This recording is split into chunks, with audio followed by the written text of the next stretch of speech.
project you guys were involved in. Way to go, team. Thank you. Thank you for everything you all have done to create what is a magical place. I have been on this site during construction, but because of my schedule, the first time I toured the finished museum was Friday. And to say that it left me emotional and speechless, even though I knew what the plans were and knew what the background was, to walk into that space and to see the amount of professionalism and artistry and love and care that has gone into creating what I hope will be a center that really changes the trajectory of the people, especially the young people who grew up in this community that I call home. The South Side of Chicago is my home. Every inch of this neighborhood. And to be able to look out across and see the South Side of Chicago, to see the beauty of our parks, to finally be able to see that there's a lagoon over there that is safe to walk in, where children are playing and couples are holding hands. That Chicago wasn't available to me my entire life. It was not available. It was closed down, it was boarded off, it was uncared for, it wasn't invested in. And the message to me and to kids like me is that we weren't worth investing in. So that in order for us to have access to beautiful parks and art and museum, we had to get on a bus or a train or hope that our parents could afford to pay for parking downtown to go into spaces that sometimes treated us like we didn't belong. And now we have this. And we have that too. But I think the OPC will be the beginning of telling the kids in this community that they are just as important, just as capable, just as valuable. And what...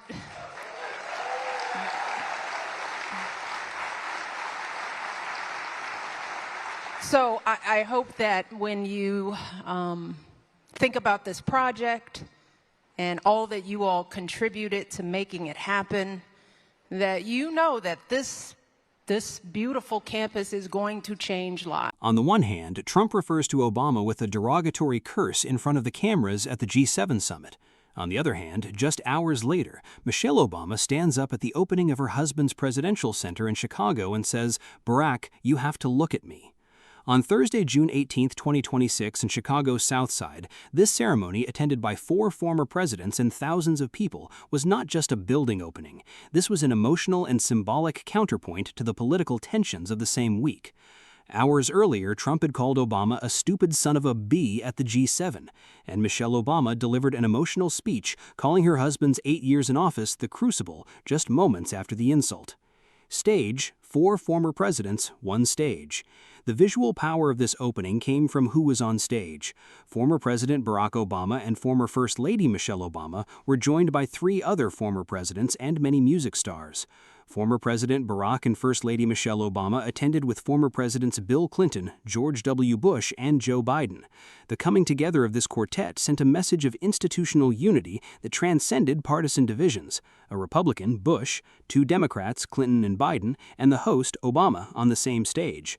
Among the performers were Bruce Springsteen, Stevie Wonder, The Roots, Christina Aguilera, Common, Jennifer Hudson, John Legend, U2's Bono and The Edge, and Mark Anthony, Pearl Jam's Eddie Vedder, and others. This lineup of music stars was also a summary of the cultural support network that has been ongoing since Obama's 2008 campaign. I can't promise you the world, but Michelle's opening. Michelle Obama's speech turned into the most emotional moment of the ceremony. She started by addressing her husband directly.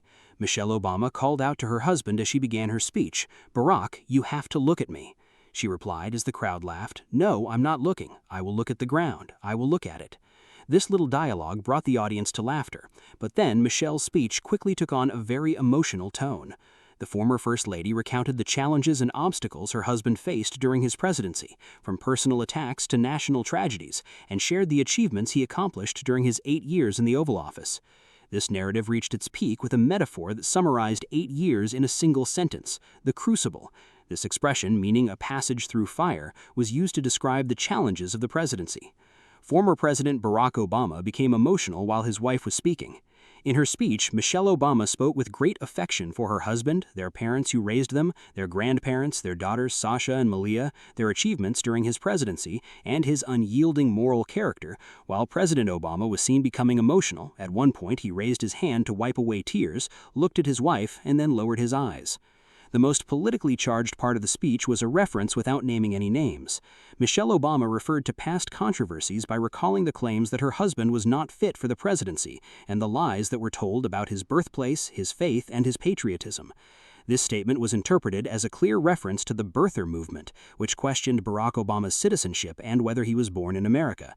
And one of the most prominent advocates of the movement over the years has been Donald Trump. The Irish Star's assessment was as follows. Michelle Obama's speech came hours after Trump's foul-mouthed remarks about the former president at the G7. This timing further amplified the political weight of Michelle Obama's speech. Without naming names, but in a way that everyone would understand, she reminded people of the attacks on her husband and highlighted his resilience against those attacks. Barack Obama's speech, Sweet Home Chicago. Barack Obama's own speech followed his wife's and began with thanks to the city, his family, and past leaders. Obama started his speech with, "Hello, Chicago, Sweet Home Chicago." Then he thanked the Bushes, Clintons, and Bidens, summing up his partnership with Biden as, "We started as rivals, we ended as family." This opening set the overall tone of the ceremony, a language that set aside political rivalries and highlighted institutional respect. Obama jokingly noted that Michelle didn't let him see her speech beforehand. "Michelle did me wrong. She didn't let me see her speech. He didn't let me see his speech." Like our democracy, the meaning of legacy. The philosophical summary of Michelle's speech was her words about the purpose of the center. Mrs. Obama said the Presidential Center was not just a monument dedicated to one man, one administration, or one presidency. Barack and I have always said that this center was built on our stories, but it was never about us. It was never about us. And it will be here after we are gone. So what will happen to it and how it will be protected should be done by all of us, just like our democracy. This sentence carried the deepest message of the ceremony. The legacy of an institution, independent of the person who founded it, becomes a shared responsibility of society. Mrs. Obama said that legacy is not an award, a name on a building, or the number of zeros in a bank account, but the difference we make in each other's lives. Valerie Jarrett's testimony, a 35-year friendship. Another key speaker at the ceremony was Valerie Jarrett, CEO of the Obama Foundation. Jarrett stated that she met Barack Obama and Michelle Obama 35 years ago when they were engaged to be married. Jarrett said, "The one constant is Barack and Michelle's commitment to family and friends, their values, some of the values we teach young leaders, honesty, courage, imagination, resilience, and yes, empathy, and their unwavering belief that to whom much is given, much is expected." This testimony combined the personal and historical dimensions of the inauguration ceremony, both a memory of a close friendship and a summary of the public values of the Obama family. Music and ceremony, higher ground. The atmosphere of the opening was shaped not only by speeches but also by musical performances that left a mark on the night. The event concluded with a finale featuring famous artists, and the opening of the Obama Presidential Center was capped with a higher ground performance. After Bruce Springsteen's performance, he invited Stevie Wonder to the stage. Wonder first performed All I Do, which is included in the 1980 album Hotter Than July. Later, he interpreted the classic piece that has almost become the theme song of the Obama couple. This choice was not coincidental. During Barack Obama's 2008 election campaign, this song was frequently played after rallies and speeches, and Stevie Wonder also performed the same piece at the 2008 Democratic National Convention. Therefore, the music selections of the night were considered a summary of the cultural and political identity that Obama has built since 2008. Historical context: the Yes We Can movement. The opening ceremony was not seen merely as the inauguration of a new building. It was also interpreted as a lasting symbol of one of the most influential movements in modern American politics.